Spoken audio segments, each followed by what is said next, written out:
Fairmont Crest Estates feels like a gilded fortress where every glossy black stone step reflects a layer of power painstakingly polished across generations, where wrought iron gates with intricate filigree do more than seal in privacy. They lock down schemes that refuse to face the noonday summer sun. Here, the Dupree family has built a social kingdom in which every cocktail party doubles as a covert vote. Every handshake perfumed with something expensive is a pact of mutual gain, and every passing glance along a corridor can redraw the border between ally and adversary. Beyond the gates becomes an invitation to walk the neutral strip between radiance and moral event horizon, and the Hamilton storyline is the sharpest demarcation. Love, when placed under the microscope of ambition, becomes a solvent that eats through every vow, while trust is reduced to a generous check that can be torn to shreds in an instant. At the eye of the storm stands Bill Hamilton, a debonair lawyer with a scalpel's gift for improvisation and a defense strategy braided with attack. A man who stamped 3 decades of marriage with Danny only to veer off without warning. Soft as an internal memo yet cold as a Supreme Court's final ruling. To marry Hayley Lawson, the very woman Danny herself had ushered into Bill's firm in hopes of nurturing the next generation. From the moment a splendid birthday cake curdled into a bitter memory with Bill's sudden, peculiar dizziness, the story slipped into murky waters. Was it a simple case of food mishap, or the pilot's signal of a poisoning game calibrated down to the milligram, the molecule, the scent trail dissolved into silky buttercream, an essay of tolerance and reaction time before the real blow lands through the amber smoke of top-shelf scotch? Bill understands that true power at Fairmont Crest doesn't live in public pronouncements, but in the ability to hear whispers behind half-closed doors. So he hires Keegan, a detective who wears soft-soled shoes and remembers the fingerprints of the air itself. A man who knows exactly where to stand so a drifting trace of perfume can guide him to a safe hidden beneath the floorboards. A man patient enough to sift an old trash bag and rescue a half-scorched QR code. Keegan slips into the rhythm of Hayley's days like a moving shadow, and what he gathers grows into a multi-layered tableau. Hayley is not merely a fetching new wife. She is the arrow tip of a long train sharpened by time and debt, with Randy, a cousin whose notebook bulges with false identities, bank accounts opened on temporary passports, and choppy appointment logs with names that crawl up from the underbelly of dirty contract auctions. Acting as her resonant partner, Randy's contacts pull Keegan through a string of bars lit in aquatic green like narrow canals draining into a dark bay, where figures live in the gray zone between entrepreneur and cash broker, and somewhere among the numbers for tossed-away Sims is Joey, a cunning gear in the machine who dismantles insurance fences with a dialect of legalese paired with social menace, the kind of man who can turn a life insurance policy into a double-edged blade slicing clean through the line between protection and annihilation. Bill's $10 million life insurance rises like a rich dessert on a silver-bright banquet table, and Keegan's professional eye catches the tiny grooves laid with care so that dessert might glide toward the ambusher with uncanny smoothness. Sensing the rising heat in Bill's palm, Hayley begins to pull curtains, candles, wine, and silk into the same frame, becoming the wife who knows how to use seduction as a blindfold, forcing even the most sophisticated surveillance to record the tremor of breath rather than the path of her steps. Yet as the amber ribbon of scotch pours into crystal, Bill tastes the thinnest metallic bitterness, a note only someone familiar with cellaring would catch, like a whisper from the charred staves at the bottom of a barrel, heralding an outside intervention. In a velvet-lined hidden drawer, Keegan finds a strange pill, fine-pressed powder, rapid-dissolving shell, the kind that hides behind harmless pharmacological names to slip past retail checks, alongside scattered notes suggesting dosage trials in high-proof drinks to accelerate passage through biological barriers. The script begins to pivot from birthday cake to scotch bottle, emerging like a last-minute markup in a shared document, speeding the action once the risk sensors sync that the target is reinforcing the gates. Society surface chatters like a lake struck by a silver rain, each drop of gossip fanning out toward the woman newly settled on the estate's eastern side. Danny, Naomi, and Chelsea become 3 reflective planes of suspicion, each with her own emotional coordinate system, but merging into a single vector aimed at Hayley. Danny, with 30 years of keepsakes in common with Bill, needs no raised voice to carry weight. Her mere presence at every fundraiser, every arts council meeting, every seemingly harmless tea speaking no more than 20 words, is enough to make Hayley's portrait fracture at its sensitive angles. Naomi, who reads power signals at speed, starts asking about internal transfers left off the reports and 11-minute phone calls in hours with no good alibi, while Chelsea, younger and sharp as anodized glass, uses her own network to pull public camera stills and e-receipts from a pharmacy 15 minutes drive from Fairmont Crest. Rumor becomes a micro-drill, and when Caroline at the office happens to catch Hayley rifling file drawers, her eyes flitting across red folders stamped divorce, the kind of legal instrument that can price out loss, everything snaps shut with the soft click of a phone as a terse text wings to Bill. Something's off. Someone is out of place. A hand is pinching a paper that is not yet its turn to open. Keegan proposes two paths laid side by side like rails that seem to meet up close but separate toward opposite horizons. 1. Intensify surveillance and spring a trap on Randy, Joey, and Hayley herself. Not with spectacle but with legal haze. Stage a dummy transaction linked to Bill's new trust.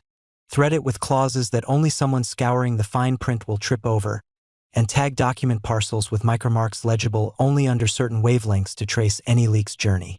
2. Wait a few beats. Wary of the social blast radius of a noonday unmasking and mindful of a man's pride that rebels at admitting in public he might be the mark of a multiply plot erected atop his own late-season romance. But each hour lays on a new, odd headache, and Bill feels the sandglass pressed down. A question flickers like faint lettering behind conference room glass. Is he still within the safety perimeter, or has his foot already found the velvet-covered bear trap? The boundary between hunter and prey shrinks to a drawn wire across the marble landing facing the lake. One wayward gust would do. In this atmosphere, Hayley is no simple thief in satin gloves. She is an architect of soft defenses, knotting emotional chords exactly where they will misdirect sightlines. She amplifies her philanthropic footprint, volunteers to front a community arts project that has always been Danny's stage, and plants a handful of behind-the-scenes photos intimate enough to warm a counterfeit aura of authenticity. She sprinkles small stories of a hardscrabble childhood like fine chalk, just enough to let listeners feel their palms dusted with pity. With each nod of sympathy, she steps closer to the safe buried under the Hamilton's mirror-bright floors. But any good architect knows when their structure is being observed from a helicopter, and Hayley can feel Keegan like cold air along the spine. She faces a new equation. If Bill knows, should she reverse bribe the watcher or accelerate the plan? Trigger the exit with a flawless accident so the insurance money falls exactly where it should. Like fruit cleanly snipped from its stem? A detective with a flat soul is hard to buy, but who can swear Keegan has no tired fulcrum? No loose join between duty and value? No silent debt that wants release? Hayley tests the air. She dims the hall just as Keegan passes, leaves a white envelope between two wall vases, a single handwritten H, nothing more, waiting to see if his shadow pauses for half a second. If it does, the pause might bloom into a corridor of compromise. If not, she'll know it's time to change tempo. Stage a staircase fall, a pool deck slip, or a finely guided heart attack, coaxed by pharmacological interplay. Meanwhile, Bill turns down the volume on every public response and shifts into the nocturnal hunter's silence. He builds a war room in his head, stratifies data by risk matrices, numbers every link, from Keegan to Caroline, from Naomi to financial partners vulnerable to abuse as cash conduits. He rereads the 10 million policy like an engraved tablet, searching for any unguessed path through the forest of letters. He finds a clause that allows the beneficiary to be changed after 30 days' notice without spousal consent if risk can be shown, narrow, but wide enough to let a different wind through. Could he name a temporary beneficiary? Route a slice to a community trust to drain criminal incentive, shrinking the plot's economic payoff without setting off a blast of public suspicion? Is emptying the jar the only way to kill the thirst? He also rigs a decoy transaction with a masked digital signature and pairs it with an order for rare scotch fitted with heat tracking tags. If the toxin rides dissolved in liquor, the bottle's path is the map of the invisible hand. Two divorce document copies are planted in opposite corners of home and office, each with a different typo. Only the person who touches a given copy will carry that error onward to the next, turning a typo into a tracer, a thief into a fluorescent-dusted beetle.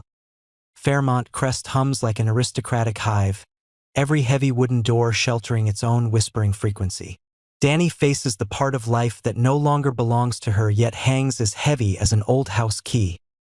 On that edge, she wants to warn him and fears being dismissed as jealous. Naomi sees a chance to restore order. But is any order worth keeping when it's built on layered compromises? Chelsea scans social media like a laser, filtering frames until she catches a strange band of light on a wall clock in a behind-the-scenes photo Hayley posted. A reflection that could only come from a lens hidden in a vase. One wall peels back, a void appears. A truth grows warm with breath. But if truth has reached the gate, who will be brave enough to swing it open before everyone? And is opening the safest move when whoever stands outside has already set the smoke? Keegan keeps drawing maps of unlawful streets, tailing Randy to a warehouse where crates smell of overripe fruit. The scent used to mask solvents, and there Joey arrives, the shadow that never walks alone. Three men wearing three kinds of silence. The silence of a hirer, the silence of a supplier, the silence of a coordinator. By stitching location pings together, Keegan proves that on the night the birthday cake entered the Hamilton home, an unplated vin idled nearby for 5 minutes before heading north, and on the night the scotch was placed in the gift crate, a delivery man changed gloves in a blind corner. Meaningless to the average eye, but a red flag to anyone trained in microtrace. The puzzle pieces skim so close that the slightest tap could ignite a public explosion, yet Bill holds back. A blast in daylight can shatter more than it sets straight at an opening apex. Bill stops at an unmarked fork. One road to a silent raid that turns the seductive office into a cold scene sealed with polyethylene bags. The other to a feigned peace afternoon where he raises a scotch as though he knows nothing and waits to see who cannot abide the quiet. Choose wrong, and it's like signing the final page of a contract whose escape clause is written in blood. Wait too long, and the dosage in that small pill may redraw his mortality curve with brutal force. Should he bait a trap with a sham rider policy and trick Hayley into a mandatory medical screen that catches chemical traces? Should he buy time by announcing a new bequest project, pushing the press toward philanthropy and away from his family, lulling the mastermind into thinking the prey is asleep? Or should he trust the instinct that spared him an invisible bullet in a froth of icing, the same instinct that once ferried him through courtroom wars? Inside this grid of questions without instant answers, Hayley works her survival math. If she detects the net, how should she play the Keegan by cash conduit or personal secret, or does she carry a nastier tool? Threatened to blow a Fairmont Crest secret she stumbled upon while jimming Bill's safe, a socially guaranteed, high-risk investment, a list of names that would drop if the surface were slit. She also knows retreat is not just vanishing. It is the art of erasure, one footprint at a time. Swap jewelry, swap malls, swap the way you blink at cameras. The insurance payout is a big target, but is it everything? Or is the softer power of turning a rich clan into a hostage the finer prize? Does Joey gain or lose if Bill collapses? Or is he waiting on another variable? Another partner across the lake who could replace Bill in the ping-pong of power? The doors of Fairmont Crest close each evening as they always do, the last light sliding over the banister like a line of golden ink writing the names of those hoping for an untroubled sleep. But in every room, timekeepers tick at different rates. In Bill's, a slim device records biosignals fine as hair, and the water glass on his desk is no longer just a glass. In Hayley's, a carry-on lies cracked open. Inside, a leather notebook bears only the initials of cities, numbers strung into Fibonacci, and a round-trip ticket with no date selected. In the garage's dark, Keegan fixes paired sensors beneath a chassis. His eyes catch light and go dark again. Outside, Lake Fairmont breathes cold, and the unanswered questions hang like wind chimes that sound only when someone opens the door at the perfect moment. Will Bill be ruthless enough to turn late love into the perfect snare, or will he search for a bloodless exit for everyone? including a woman who may be guilty or may simply be the product of a sequence no one had the patience to read from the beginning. Will Hayley run before the chase or whirl around, slam Bill's hidden trump on the table, and shake Fairmont Crest with a leak fit for the history books? Are Randy and Joey already gaming a plan beyond the plan, using Bill's downfall as tinder for a local insurance market reset? And most of all, in a place nicknamed a gilded cage, is there any handhold left for trust when the loveliest hands are already dusted with the chalk of a truth ground thin? If the answer has not appeared, it is because tonight is only the first of many long nights, and Fairmont Crest always knows how to keep the best and the worst for next time, like a promise that the revelations to come will warp every mirror in this mansion and force each person who looks into them to ask which side of the gate they're standing on.